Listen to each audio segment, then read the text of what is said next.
جن کا گوشت کھایا جاتا ہے، ان کا پیشاب گوبر میرے بھائیوں نجس نہیں ہے۔ اس کا مطلب یہ نہیں کہ ان کو کھایا پیا جائے، کھانے پینے کے جو احکام وہ الگ سے ہیں، لیکن یہ نجس نہیں ہے۔ انسان کا پیشاب پخانا نجس ہے، کہیں بھی لگ جائے اس سے طہارت، اس کو دھونا ضروری ہے، جبکہ میرے بھائیوں کسی جانور کا اگر لگ جائے تو وہ نجس نہیں ہے۔ جہاں حلال جانور میرے بھائیوں پیشاب کرتے ہیں، بعض ایسے جانور ہیں جن کے ساتھ انسان کی بہت وابستگی رہتی ہے، بھیڑ بکریاں ہیں، اونٹ ہیں۔ ایک انسان صحرا میں ہے، مسجد کا نام و نشان نہیں، تپتی دھوپ ہے اور نیچے زمین ہے، میرے بھائی وہ بھی تپ رہی ہے، کہاں بندے نے رب تعالیٰ کی عبادت کو سر انجام دینا ہے؟ میرے بھائیو ایسے شخص کے بارے میں کیا حکم ہے؟ سوال کیا گیا آپ سے کہ بکریوں کا بارہ ہے، اس کے اندر کیا نماز پڑھ سکتے ہیں؟ آپ نے کہا ہاں وہاں پر نماز پڑھ دو، اس لیے کیونکہ یہ بکریاں بابرکت ہیں۔ اونٹ کے حوالے سے پوچھا گیا، آپ نے منع کر دیا کہ اونٹ کے بارے میں جا کر نماز نہ پڑھو، کیوں میرے بھائیوں؟ اس کی حکمت یہ ہے، آپ نے فرمایا کہ یہ جو اونٹ ہے یہ شیطان سے ہے۔ اونٹ کے اندر ایسی ایک صفت ہے میرے بھائیوں، اس کا اپنا ہو یا بیگانہ ہو، جب اس کو کوئی غصے سے بھی دیکھتا ہے، اس کو ہلکا سا مار بھی دیتا ہے، وہ اپنے ذہن میں اس بات کو رکھتا ہے۔ موقع کی غنیمت جب اس کو موقع ملتا ہے وہ انسان کے اوپر حملہ کر دیتا ہے۔ نبی علیہ السلام فرمایا اونٹ شیطان سے ہے، اس کے بارے میں نماز نہ ادا کرو، کہیں ایسا نہ ہو کہ تم سے کوئی خطا ہو گئی ہو اس کو مارنے میں تو تم پر حملہ کرتا۔ اللہ اکبر۔ لیکن میرے بھائیوں اس لیے نہیں کہا گیا کہ اونٹ کا جو پیشاب ہے وہ نجس ہے، ناپاک ہے، بلکہ اونٹ کے پیشاب کے اندر رب تعالیٰ نے ایک بیماری کی شفا رکھی ہے، اور وہ بیماری استسقاء اس کو کہتے ہیں۔ پیٹ کے اندر پانی جب پڑ جاتا ہے تو یہ اس بیماری کا علاج ہے۔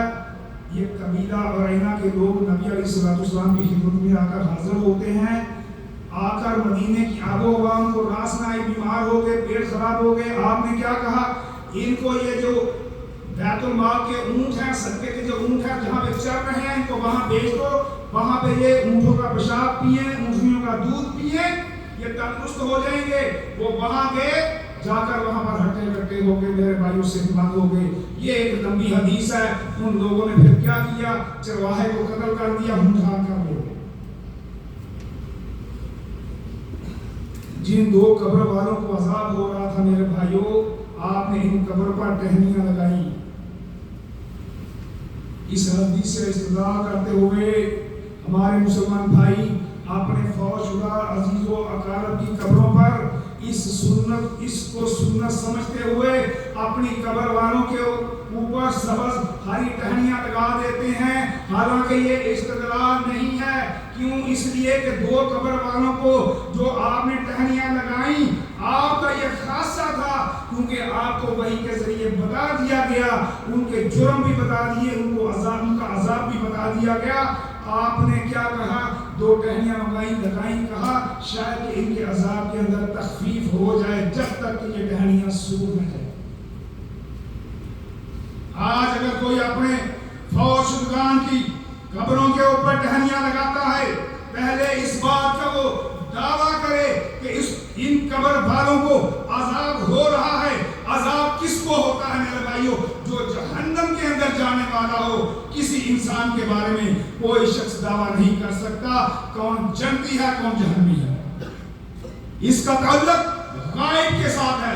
غیب کی دنیا پانچ میں رب کے سوا کوئی نہیں جانتا۔ دعویٰ کریں سب سے پہلے ہمارے عزیز و اقارب یہ پہلے گناہگار ہیں، ان کو عذاب ہو رہا ہے، پھر ٹہنیاں لگا رہا ہے۔ جبکہ میرے بھائیوں کسی شخص کے بارے میں حتمی فیصلہ نہیں کیا جا سکتا کون جنتی ہے کون جہنمی ہے۔ حسن ظن رکھنا چاہیے۔ اللہ تعالیٰ ان کی مغفرت فرمائے۔ اقول قولی ھذا واستغفر اللہ من کل ذنب فاستغفروہ انہ ھو الغفور الرحیم۔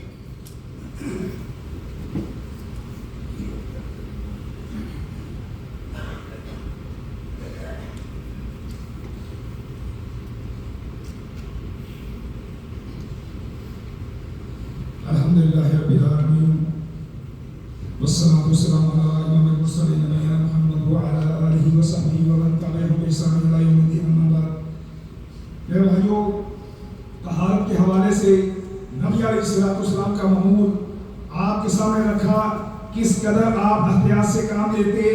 اب سوال یہ پیدا ہوتا ہے، جس گھر میں چھوٹے بچے ہیں، شیرخوار بچے ہیں، دودھ پینے والے ہیں، جو ابھی کھانا نہیں کھاتے، ان بچوں کے پیشاب اگر گھر کے کسی فرد کو لگ جائے یا کپڑوں کو لگ جائے یا کسی جگہ کے اوپر بسترے پر لگ جائے تو کیا کیا جائے گا؟ میرے بھائیو، اس بات میں کوئی دو رائے نہیں، بچہ بڑا ہو یا چھوٹا ہو، جو کھانا کھانے والا ہو، شیرخوار نہ ہو، سب کا پیشاب میرے بھائیو پلید ہے، نجس ہے۔ البتہ اس سے طہارت حاصل کرنا، اسے دھونے کے اندر، طہارت حاصل کرنے کے اندر میرے بھائیو کو فرق ہے۔ فرق کیا ہے؟ جو بچہ کھانا کھاتا ہو، لڑکا ہو یا لڑکی، دونوں کو پیشاب کو دھویا جائے گا، اور اگر شیرخوار بچہ ہے تو لڑکے کے پیشاب پر پانی کے چھینٹے مارے جائیں گے، اس سے طہارت حاصل کی جائے گی، اس کے لیے اتنا ہی کافی ہے۔ اور اگر شیرخوار بچی ہے تو اس کے پیشاب کو پانی کے ساتھ دھو کر طہارت حاصل کی جائے گی۔ ام قیس رضی اللہ تعالیٰ عنہ، جو سیدنا ابو عکاشہ رضی اللہ تعالیٰ عنہ کی بہن ہے، میرے بھائیو نبی علیہ السلام کی خدمت میں اپنے ایک چھوٹے بچے کو لے کر آتی ہے جو ابھی کھانا نہیں کھاتا تھا۔ نبی علیہ السلام نے اس بچے کو اپنی گود میں لیا، بٹھایا، اس بچے نے گود میں بیٹھتے ہی آپ کے اوپر پیشاب کر دیا۔ آپ نے پانی منگوا کر کپڑے پر چھڑک دیا اور اسے دھویا نہیں، بلکہ میرے بھائیو ام فضل رضی اللہ تعالیٰ عنہ، ان کے ہاں سیدنا حسین بن علی نبی علیہ السلام کے نواز سے، ابھی چھوٹے بچے ہیں، دودھ پیتے ہیں، ماں کا دودھ پیتے ہیں، ابھی کھانا نہیں کھاتے۔ جب ان کو آپ نے گود میں بٹھایا تو انہوں نے بھی گود میں بیٹھ دی، آپ کے اوپر پیشاب کر دیا۔ ام فضل رضی اللہ تعالیٰ عنہ کہتی ہے کہ اللہ کے رسول، آپ اپنا جو یہ کپڑا تہمت ہے میں آپ کو دوسرا دیتی ہوں، آپ اس کو پہن لیں، یہ تہمت مجھے دے دیں، میں اس کو دھو کر آپ کو دے دیتی ہوں۔ آپ نے کیا فرمایا کہ بچی کے پیشاب کو دھویا جاتا ہے، بچے کے پیشاب کے اوپر چھینٹے مارنے ہی کافی۔ میرے بھائیو، دین کے احکامات کو سمجھ آئے نہ آئے، اسے مانتے ہوئے اس پر عمل کرنا ہماری نجات اسی کے اندر ہے۔ اس مسئلے میں کیا حکمت ہے ہمیں سمجھ نہ آئے، میرے بھائی اس پر عمل کرنا ہے۔ بچے کے پیشاب پر چھینٹے مارنا، بچی کے پیشاب کو دھونا، شریعت اس حوالے سے خاموش ہے۔ ایسا کیوں ہے؟ جبکہ میرے بھائیو شارحین حدیث جو ہے اپنے ذوق کے مطابق حکمت عملی، حکمت جو ہے وہ بیان کرتے ہیں۔ میرے بھائیو امام شافعی رحمہ اللہ اس حدیث کے بارے میں ایک اپنا قول نقل کرتے ہیں، کہتے ہیں لڑکے کے پیشاب پانی اور مٹی سے ہے اور لڑکی کا پیشاب گوشت اور خون سے ہے۔ مطلب اللہ تعالیٰ نے جب آدم علیہ السلام کو پیدا کیا تو انہیں پانی اور مٹی سے پیدا کیا، اور حضرت حوا علیہ السلام ان کے چھوٹی پسلی سے ان کو پیدا کیا۔ آدم علیہ السلام کی پسلی سے گویا لڑکے کے جو پیشاب ہے وہ پانی اور مٹی کے وجود سے ہے، اور جبکہ آدم علیہ السلام مٹی اور پانی سے بنے ہیں، اور لڑکی کا پیشاب خون اور گوشت سے وجود میں آیا ہے، جس سے حوا علیہ السلام پیدا ہوئی۔ اس نقطے کو سمجھیے میرے بھائیوں کہ طہارت جو ہے وہ کتنی اہمیت رکھتی ہے، اور طہارت کو کیسے حاصل کرنا ہے۔ ہمارے عام معاملات گھروں کے اندر خاص کر کے عورتوں کے ساتھ رہتے ہیں، لہٰذا ان کو اس مسئلے کے بارے میں پتہ ہونا چاہیے، نہیں پتہ تو بتانا چاہیے کہ بچی کے پیشاب کو دھونا ہے، بچے کے پیشاب کے اوپر چھینٹے مار دینا یہ وہ کفایت کر جاتا ہے۔ دعا ہے اللہ تعالیٰ سب پر عمل کی توفیق عطا فرمائے۔ وقال اللہ تعالیٰ فی القرآن الکریم والفرقان الحکیم، اعوذ باللہ السمیع العلیم من الشیطان الرجیم، ان اللہ وملائکتہ یصلون علی النبی یا ایھا الذین آمنوا صلوا علیہ وسلموا تسلیما، اللہم صل علی محمد وعلی آل محمد كما صليت على إبراهيم وعلى آل إبراهيم إنك حميد مجيد، اللهم بارك على محمد وعلى آل محمد كما باركت على إبراهيم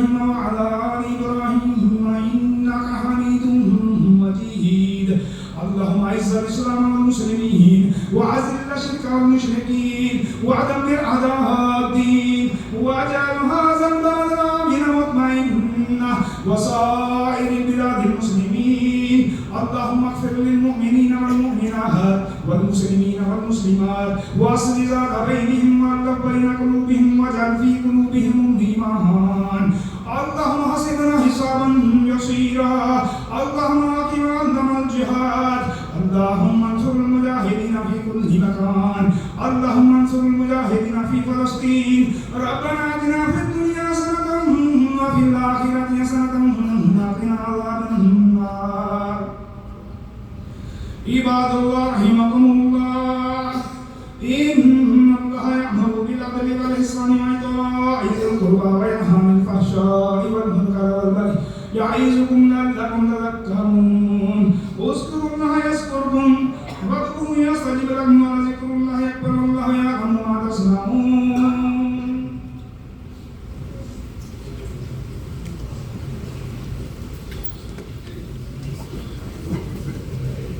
الله أكبر الله أكبر. أشهد أن لا إله إلا الله، أشهد أن محمدا رسول الله.